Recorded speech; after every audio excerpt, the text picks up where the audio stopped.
My name is Adam Gehring. I'm the compositing supervisor at Legend 3D. And what Legend 3D is a 2D to 3D conversion studio.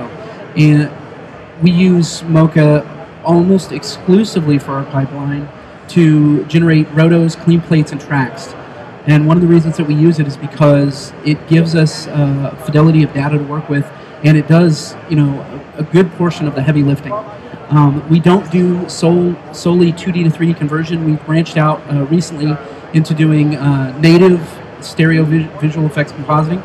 And recently we worked on Spiderman. We did do some 2D to 3D conversion on that, but most of the bulk of work that we did was with native stereo fixes. So this is one of the shots we worked on. As you can see, there's a camera pan. There's a lot of 3D parallax going on with the sewer system. We had to deliver very precise 3D rotos. And what, by the way, by the meaning of precise, not only for the rotos and the clean plates, I mean that they would start differencing things, and if there was anything off with the edge, they would kick it back to us. And through the progress of shots like these, we kind of got a feel for what the client wanted, which was everything. And as you can see with this shot, there's a lot going on. It seems simple. There's not a lot as far as like a lot of people going on, but it's a perfect demonstration of what mocha can do with this. As you can see, the roto that we did on it ended up being in stereo. And when you're looking at something like this in stereo on a monitor or a television, some of those discrepancies wouldn't be that big. But when you look at it on a 40-foot movie screen, that 0.01% turns into 1% of the viewer's field of view, and you can see things that were minor now become a little bit more major. And when we're feeding them elements in a compositing pipeline, they have to be right on, because they want things to move as smoothly as possible, and that's what they're paying us to do, is give them things that they can give to their compositors that they can then put into their stereo pipeline that they don't have to tweak. The problem with this is that to get that level of perfection, it takes a lot of manual work. And what we put together was, as far as using Nuke or some other roto program, we would have to do a lot of manual tracking, a lot of hand keyframe animating for the translation and rotation of a lot of things. We would have to hand tweak a lot of the splines. Well, when you're in mocha, which is right here somewhere, there it is, it takes a lot of that heavy lifting off your hands. And it does an exceptional job at tracking pixels. Now, it's built as a planar tracker, and we use it a lot for that, for getting not only tracking data, but also for removals. One of the things that it can also do is it does a really good job, unlike a lot of tracking or roto softwares, of analyzing the pixel data and really intelligently analyzing those patterns, so it sticks with it. If I was in Nuke in this shot, and we actually had the problem with this in their 3D camera package, because we needed to get a 3D camera track of this at some point, and we were using 2.5, so 3 actually has a camera tracker in it. So I'll go over that a little bit later. But when we did a 3D camera track of this with all the lighting changes and the waters and the highlights, it was almost impossible to lock down this ground plane down here. And as you saw in the video, the roto that was in here was also generated using tracking data from mocha and also splines from mocha. A lot of this lighting change in here, if we, for instance, go in here and take a look at that. So what I've done is find an area, and just like any other roto package, but unlike other roto packages, even with the lighting changes and the subtle gradations on that floor and any water that's flowing over the top of it, it's going to stick to it really well. If I just hit track forward, as this goes on, it's going to track the edge of that, and that tracking data is going to be really solid.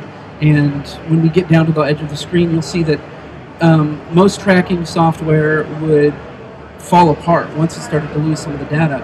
But mocha actually analyzes the data that you're giving it. So it doesn't matter if it's 100% of the shape that I've defined or 10% of the shape that I've defined. As long as it has those pixels to analyze, it's still going to say, okay, it's basically going to ignore anything outside of the frame of the picture.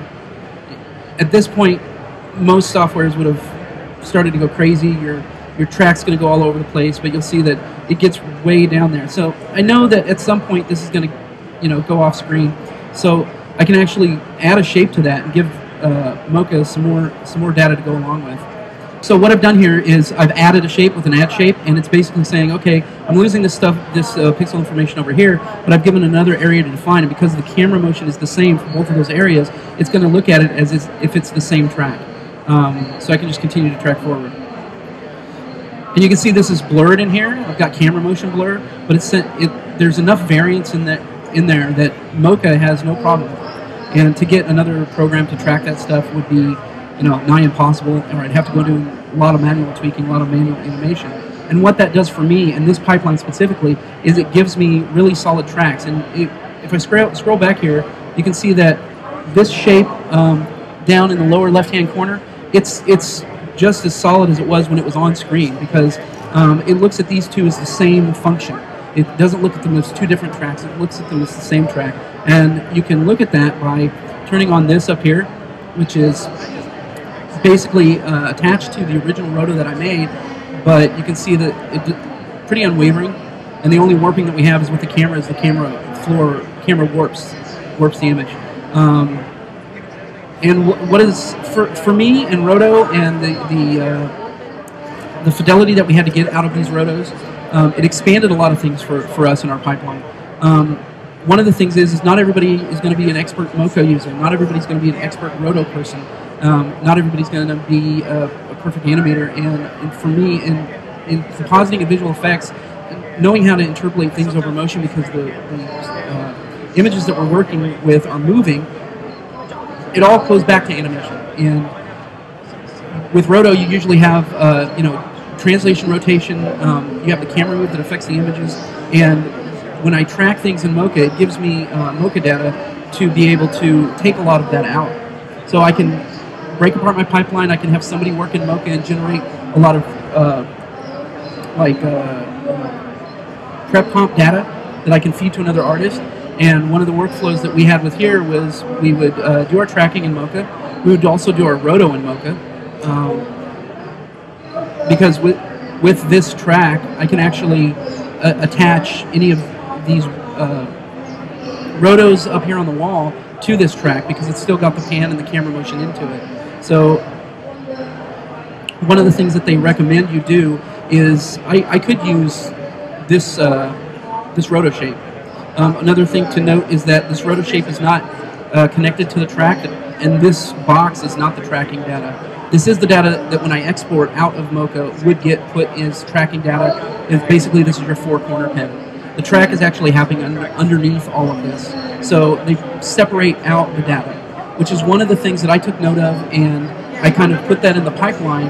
And the workflow for this was doing our tracks in Mocha, doing our shapes in Mocha, but we also had to deliver nuke scripts back to the client. So I couldn't very well take a roto shape that was exported out of Mocha into Nuke and send that to the client, because it compresses all of the data, and it takes all of the tracking information and all of the shape information and all the point information and puts it into one roto node. Well, that's great if you're finishing everything off, but to make everything and all of the data tweakable on Sony ImageWorks side, when we were sending it, we broke out the track separate from the roto shape, and then we linked them back in Nuke. So that way we have the really clean functionality. For those of you who've done like rigging or any kind of visual effects, breaking out that data and keeping it separate, keeping the rotation different from the translation of the character and things like that, kind of applies here. And I try to apply that in a lot of the workflow that I do in visual effects for compositing, especially in terms of animation like this. I think pretty much every Spidey shot, the rotos were done in Mocha. That's awesome. Yeah, very few. Once our artists figured out the ease at which Mocha gets your job done, they didn't go back to Nuke or After Effects. Spider-Man was a Nuke exclusive show, because that's what the client was working in as far as delivery.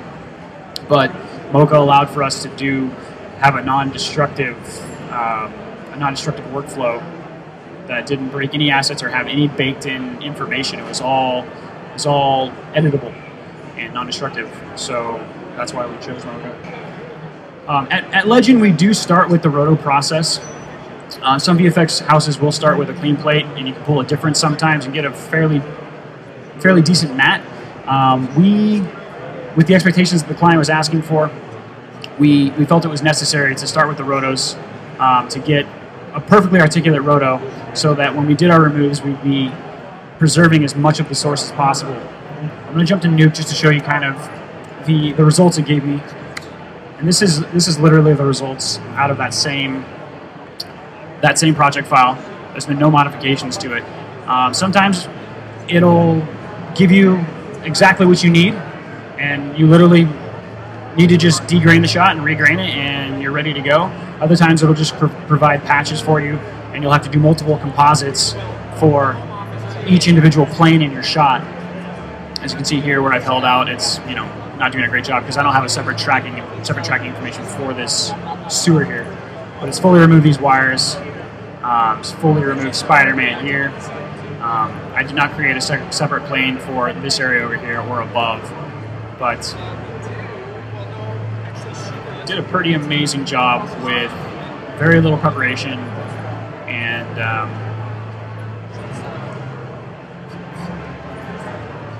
very little post work. You can see that we do have a little bit of an offset here from the wire, which has to do with my track.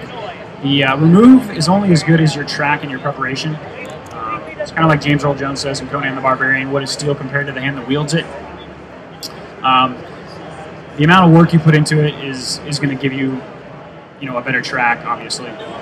But this is a pretty quick preparation here. You do want to create separate planes for each area that you do want to have removed. You can't just create one big bounding box and say, I want to remove the entire scene behind Spidey, and then just hope that Mocha kind of figures it out. There are situations where that does work, where you have something going over a body of water, and you want to just track the shot and create a garbage mat for the airplane or whatever's going over the body of water, and do your remove. It will give you some choppy results on the waves if they are moving. One awesome feature that Mocha does have is the illumination model option, which if you do change this to interpolate, what it's going to do is it's going to figure out the lighting changes that are going on around the object that you are moving. And I found that even though I don't believe it was created for that, it does an amazing job with stuff like fluid motion of water, and just kind of interpolates the movement around it, the lighting around it, and just blends it. Sometimes you can get away with some awesome clean plates with minimal work just by clicking the interpolate in the illumination model. But once again, I do want to reiterate that this is not an easy button. There is preparation that goes into this, and I mean, you can see the amount of work that's going on behind Spidey in order to get the results I did get. But this process and the level of precision that the client was needing for the show was not going to be feasible without Mocha. We had tight deadlines, and we could literally set it and forget it sometimes. We could prep our shot, do the render, and move on to the next shot while this one's rendering, and go back to it when your render's done and composite the shot and do all the manual stereo process. It's pretty amazing. They are solutions for our 2D prep comp needs, alphas, clean plates, removes, tracking data. The planar tracker in this program is just ridiculously awesome. And if you haven't had a chance to play with it, 5 minutes in and you're going to be sold. We also use Mocha inside our spline warping process to track different parts. I've got a little quick video for that guy as well. So what we were able to do, set up our spline warp in Nuke just like you normally would. We were able to track these individual pieces of Spider-Man inside Mocha and then just attach those tracks to the grid warp. And it really allows for a fluid movement of the patch without having too much work to do, Skip ahead here. I don't know if it shows. There we go. And you can see how well it's able to stick exactly with those points.